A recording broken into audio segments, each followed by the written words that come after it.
Hello and welcome to the Luv Doc podcast with hosts Waldo Wachewski and Ophelia Brewski. Have you ever found yourself in a heated discussion? Like at the absolute worst possible time?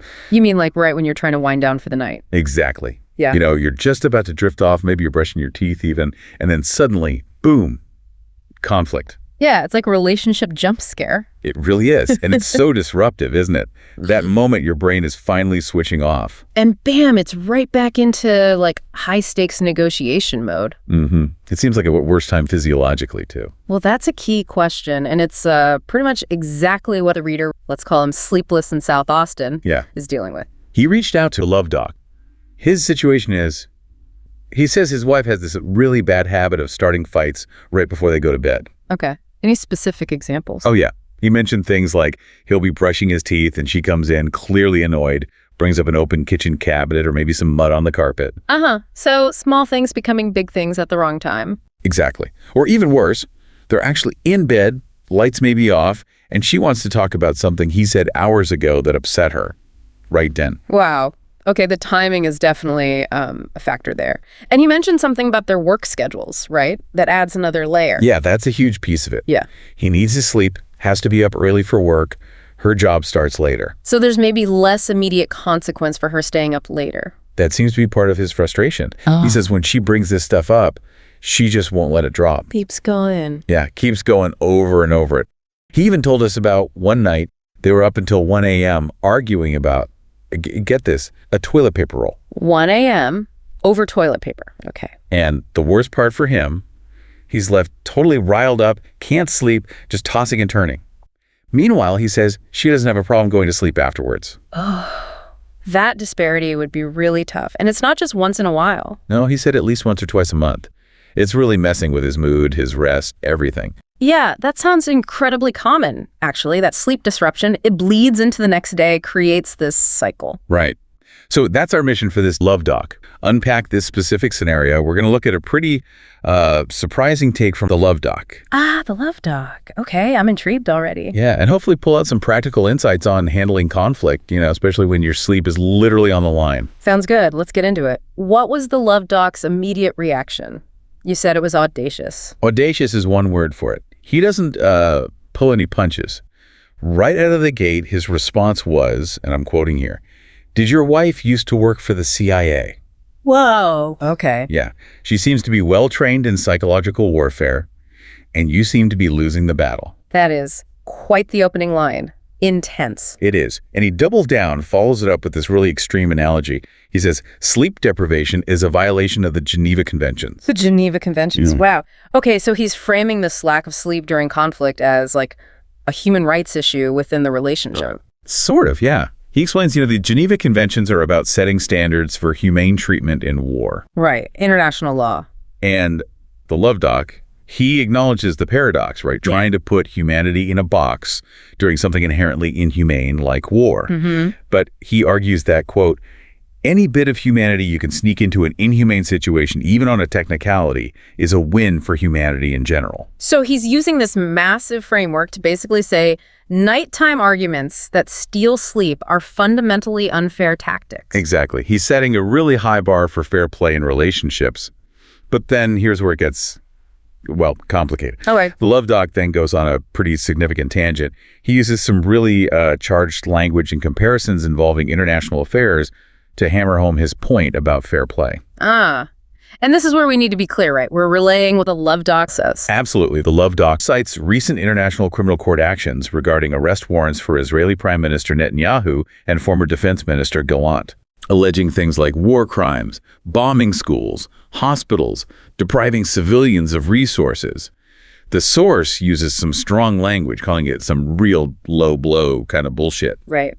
And even connects it to feeling like we're financing a genocide and America having a hard time claiming any moral high ground after Iraq. Okay, so that's a very intense tangent. It's crucial for listeners to understand we're just reporting the content from the Luv Doc here. This isn't our analysis or endorsement of those specific views. Precisely. Holy crap. You're psychotically obsessed with the Luv Doc, but can't think of a flashy gauche way to share your obsession with the world? Stop thinking and make a beeline for the Luv Doc's home sweet home on the interwebs, thepleasurecraft.com, where you can find a veritable treasure trove of sick merch that will make even your coolest friends super gel. Honestly, I don't know why you didn't already think of this yourself, but you're welcome. Have fun on the Pleasure Craft. It was made just for you. Let me spell it out for you one more time. www.thepleasurecraft.com. And the Luv Doc immediately calls this whole section a bit of a sidetrack. He explicitly says that. So he uses these extreme, very controversial global examples purely as an analogy to really underscore how strongly he feels about breaking rules of engagement, even in a marriage. That seems to be the intent, to show the level of importance he places on fair play. Yeah. And then he snaps right back. Right back to the listener's problem. Yep. He brings it back, saying that despite the tangent, starting bedtime arguments is definitely a rabbit punch, if not an actual low blow. Okay, so the intensity serves to highlight the perceived unfairness of the late-night fight tactic. But what about the content of the fights? Does he address that? He does. That's the next crucial pivot. He cautions against finger-pointing unless you're absolutely sure you're not part of the problem. So shifting from pure blame towards shared responsibility, maybe. Exactly. And he makes this really critical point.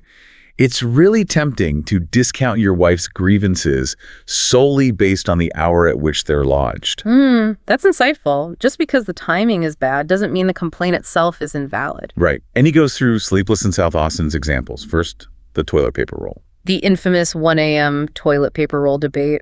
What's the verdict? The Luv Doc is blunt. That dog won't hunt. He says that cardboard spool isn't conducive to proper hygiene, and even if you were somehow able to employ it as a cleanup apparatus, where are you going to put it? It's just wrong. Okay, so point to the wife on that one, according to the doc. He's validating that specific grievance. Completely. And the open kitchen cabinet, he validates that too. Says he has personal experience. I have smacked my head on an open kitchen cabinet, and it smarts, even while making you feel stupid. Yeah, I can relate to that one too, actually. It does make you feel stupid. And the mud on the carpet. He's direct. Sure, you can probably do better. Get on that.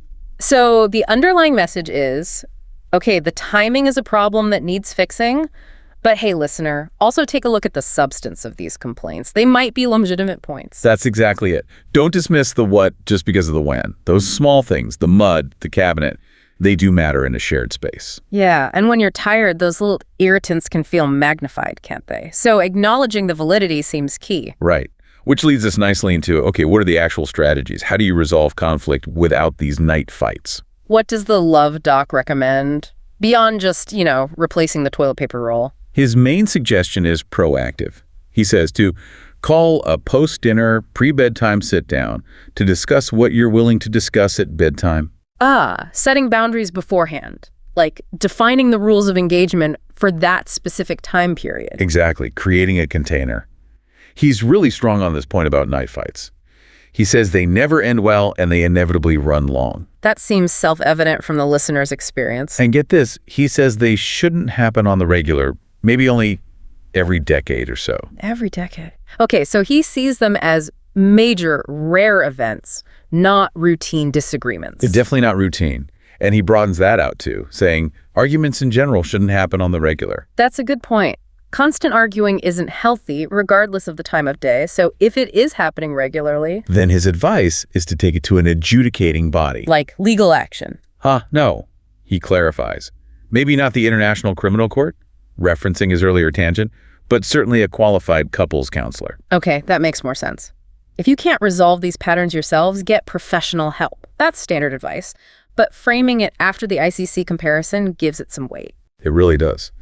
So let's try and wrap this up. What's the core takeaway here for Sleepless in South Austin and, for anyone listening who relates? Well, it seems that, yes, the timing is a real issue. The late-night ambushes are counterproductive and unfair. Right, the rabbit punch. Exactly. But crucially, you can't just dismiss the content of the arguments because of the timing. The underlying grievances might be totally valid. So look at your own part in it, too. Are you leaving cabinets open? Tracking mud? Not replacing the toilet paper? Precisely. It's about separating the what from the when. Address both. The clear action step seems to be communication about communication. Yeah, that pre-bedtime sit-down idea. Yeah. Talking about how and when you'll handle disagreements, preferably not when one person's half asleep. And if those arguments are still happening way too often, despite trying to manage the timing, then seeking that external professional guidance, the couples counselor, is probably the next logical step. Definitely. The Luv Doc left us with that really powerful quote earlier, the one about humanity. The one comparing it to the Geneva Conventions. Any bit of humanity you can sneak into an inhumane situation. Even on a technicality is a win for humanity in general. Yeah. Yeah, that one. Yeah. It makes you think, right? Oh, so? Well, if we can apply that idea strategically, finding ways to inject humanity, even on a technicality, into something as extreme as war, Yeah. what about the seemingly inhumane or just plain frustrating recurring conflicts in our own lives? Like in relationships or maybe even at work or just daily annoyances. Exactly. Could we benefit from a more deliberate, maybe even technical approach sometimes to find ways, even small ways, to bring a little more humanity and peace into those situations? That's a really provocative thought to end on. Taking that high-level philosophical point about finding humanity in tough spots and applying it to everyday friction. To read the column that spawned this podcast, go to austinchronicle.com/columns/the Luv Doc. There are probably worse things to do with your time, right?